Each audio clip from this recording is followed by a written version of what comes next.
Hi guys, it's Mr. Mac Addiction again. I'm back. We're going to talk about the iPad and its use in general aviation. It's here, and I really believe it's here to stay. There's been some significant new products, some new legislation from the FAA that have recognized the iPad as a practical tool in aviation in general. Just recently, the FAA has authorized the iPad to be used as a EFB, as a chart viewer to replace your paper charts, all the way up to the big guys. Alaska Airlines is trying them out in the cockpit. There's been some significant testing, including a decompression test from 51,000 feet, which the iPad survived and continued to function. I think it's here to stay. In the beginning, some of the aviation apps for it were pretty basic, elementary, but they've become incredibly sophisticated.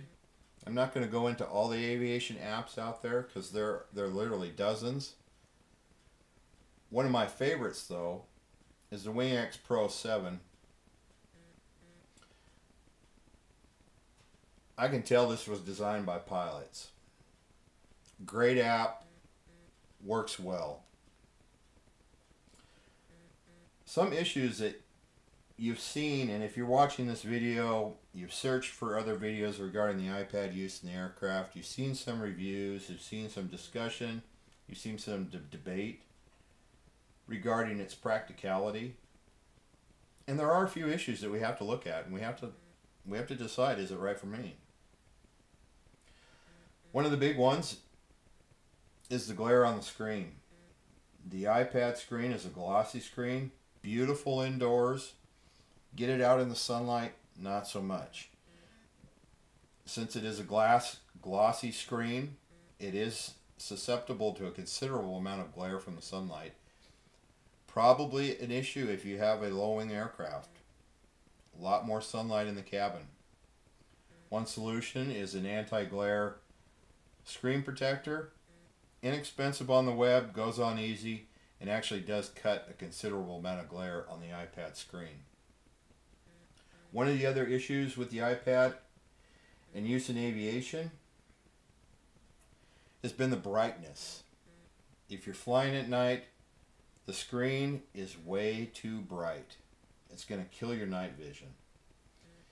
Even with Apple's brightness level turned all the way down as a factory default, their lowest level, I can tell you it's still too bright for a lot of people.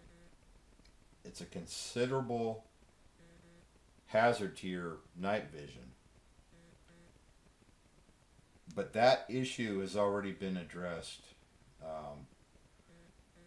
think first and foremost by the guys at WingX Pro. Their latest update or revision has the neat ability within the app, don't have to leave the app, don't have to take your eye off your charts. Simply touch the little light symbol and you can actually lower the brightness lower than Apple has given you the ability to a level that's easily readable at night in the cockpit, and it isn't going to kill your night vision. So brightness, not actually an issue now. More and more app developers, I think, in aviation are going to realize that's an issue and add that simple brightness adjustment within their apps like WingX Pro did. So the brightness issue goes away. Accuracy of the GPS. Now my iPad is a Wi-Fi model. It doesn't have the built-in GPS. I did jailbreak it. I know there's ethical questions on that. Technically, it's still legal to do. There is an app on Cydia called BT GPS or BT Stack GPS that allows you to use third-party GPS, Bluetooth GPSs with the iPad, pumps that GPS information to almost any app. And right now I have a small Bluetooth GPS sitting on the windowsill. Gets incredible accuracy. Within ForeFlight, another great aviation app for the iPad, I was showing a 1 meter accuracy with a Bluetooth external GPS. Something that wasn't even possible if you had the 3G version of the iPad and using its internal GPS. You couldn't get that kind of accuracy. And there's been warnings out there. If you're using this for actual navigation, maybe with georeferenced charts in one of these new apps, you need an external GPS. The iPad's built-in GPS is just not accurate enough for us to use in flight.